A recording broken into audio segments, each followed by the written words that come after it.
Okay, so what we're doing today is we're going to be adding color to our picture of a firefly. And it might be kind of hard to see, but I did white oil pastel on white paper.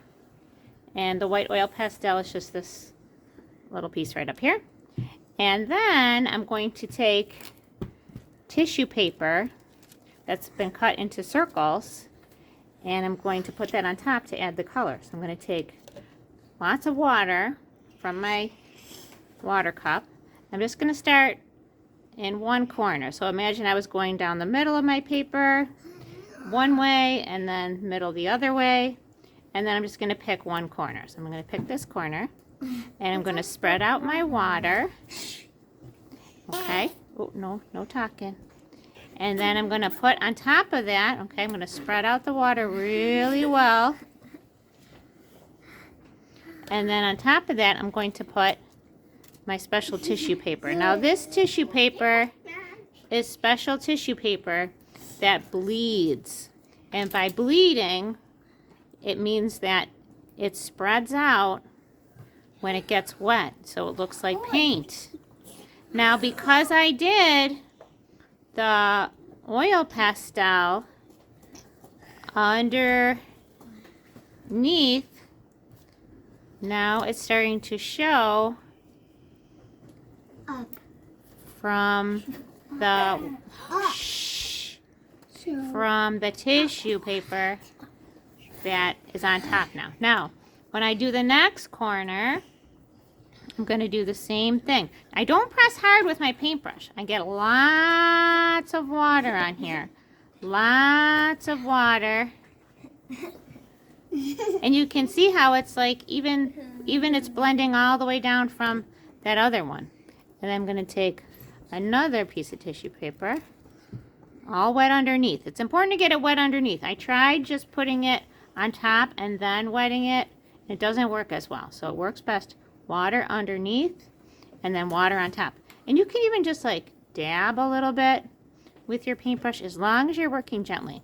Now if your tissue paper rips, again, that's not a big deal. We'll just let it blend out and around our picture. Now I've got two more corners here to do. So I'm going to add water real gently. It's okay. Water on my... Good listeners, though. You're being such good listeners. Okay. Now this one might be nice and dark. Okay. Again, like my other colors. But I picked another color that was lighter so that you could see what happens if the color's really light. Because it might not show up as well until it dries. So here's my last one. Oop, nope. Here's my last one. You're doing such a great job, friends. I picked the best class to watch and be part of the video. Okay, on top here. Okay, and then again, dabbing it gently with my brush, not pressing hard. And I don't have to dry off my brush at all. You know how usually we move our brush along the inside cup?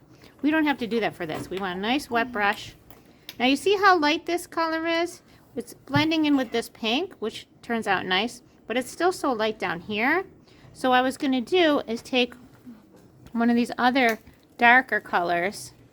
I know that purple and blue will work nicely together because they're analogous. Can you say analogous? Analogous. Excellent. So analogous colors blend nicely together because they're next to each other on the color wheel. They're next to each other on the color wheel, and they're also next to each other on the rainbow. Okay? So then next class, when this is all dry, I take off these circles. I gotta let it dry, and it turns out beautiful like this one. All right, so I hope yours turns out just beautifully too.